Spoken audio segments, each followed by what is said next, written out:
What does life look like after you quit corporate? For some people, the 9-to-5 office life is great. It works for them and they thrive in it. For others, like myself, it can be toxic and suffocating. It can take a toll on your physical and mental health and ultimately your sense of self. It's been 2.5 years since I walked away from corporate life. In this video, I want to share with you the lessons that I've learned, the truth about living life on your own terms, about self-employment, and what self-sufficiency actually looks like in practice. So when I first handed in my resignation for my comfortable office job that was paying me 6 figures a year, I was over the moon. I felt liberated, much like an animal that had broken out of its cage. I could wake up without an alarm, work out whenever I felt like it, and meet my friends without worrying about Monday mornings ever again. And it also dawned on me, I could go traveling. And like many others, I've always wanted to live abroad, but I kept making excuses that I wasn't secure enough, mentally, financially, what have you. So I doubled down on this newfound freedom. I sold all my things back home in New Zealand and bought a one-way ticket to Thailand. And boy, did that feel good. Exploring new lands, adventuring every single day, meeting people from all around the globe. No schedule, just taking life day by day. Initially, this newfound freedom was amazing. I remember smiling from ear to ear while riding my scooter in the islands of Thailand, sipping coconuts by the beach, treating myself to massages every day. In reality, I was really just another tourist there to find myself. As the days and weeks went by, I remember starting to feel a little lost, not having the structure and routine I was used to back in corporate anymore, and I also started to feel a little bit lonely from all the solo travel. There were some days I would go walking about without speaking to a single person. That's when I realized, even when you're traveling, you still take your problems with you.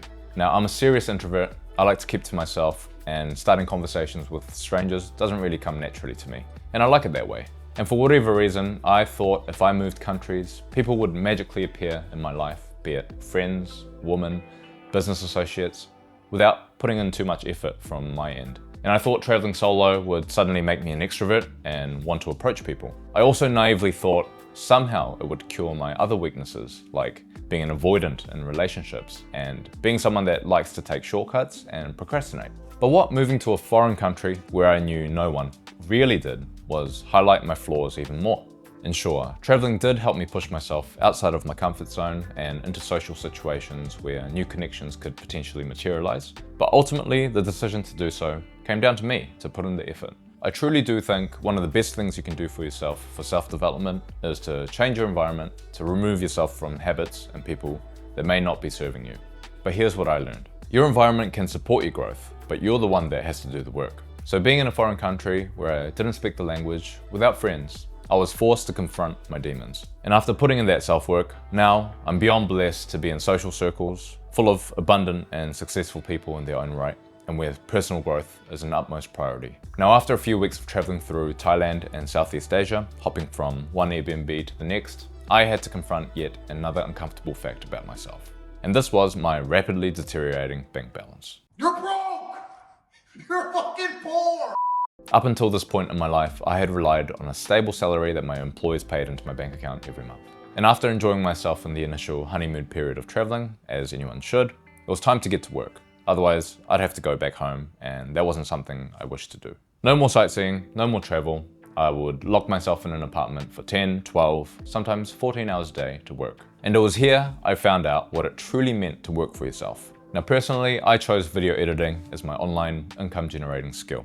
I invested in courses, I've done a ton of free work, emailed, DM'd dozens of people every day for weeks on end to start conversations and eventually try to sell them my services. And I was quickly humbled by the difficulty of starting a new business venture.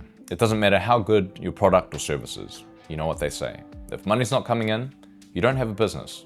And there was no one around to hold me accountable as a newfound entrepreneur. No coworkers, no team, and I remember feeling quite alone in my struggle and questioning whether I had made a mistake quitting my job. And here I also realized no one was coming to save me. To enjoy the freedoms that come with working for yourself, you must pay its equivalent price. That price is self-doubt, imposter syndrome, it's showing up every day and pushing through, even when you don't see any tangible results. And after many weeks and months of doing pretty much nothing but work, things started to change for the better. I landed my first few clients for some one-off jobs, then secured my first $2,000 retainer client, and then things started to snowball from there. Clients started to refer me and opportunities started to show up from the seeds that I had been planting, locked up in my apartment. After months and months of hustling, editing, learning, in the DMs, I finally had proof of concept that my services were in fact in demand. I I was working with and having some conversations with credible business people I looked up to, so I knew I was doing something right. And it was during this period I reintroduced structure and routine, things that the corporate life used to drill into us, back into my life. I started allocating time in my calendar like a professional for specific tasks during the day, as well as blocking out time for rest and to look after my health. Now, I'm nowhere near where I want to be with my income goals, but I'm a hell of a lot closer than I was 2.5 years ago. And I've learned so much about business, about creating offers, sales, marketing, which will only propel me further from here on out. And not only that, I've gained so much confidence in myself as a person that is able to provide value to the marketplace. So here's the truth I wish I knew earlier. What nobody tells you is how much of a mental game this whole journey is. It really is you versus you. There's going to be days where no one calls you, where clients cancel, and days you start questioning everything. And those are the days where showing up feels harder than clocking into your corporate job ever did. But pushing through those days, that's where the breakthroughs happen. Looking back now, 2.5 years ago, would I quit my job again? And the answer is absolutely. And was it easy? Hell no. But the lessons I've learned, the person I've become, none of this would have been possible if I stayed where I was, chasing someone else's definition of success. And if you happen to be in a job feeling that same suffocation I used to feel, know this, there is another way. It won't be comfortable, it's not going to be pretty, but it will be yours. And that makes all the difference. Thank you for watching, and I'll see you in the next video.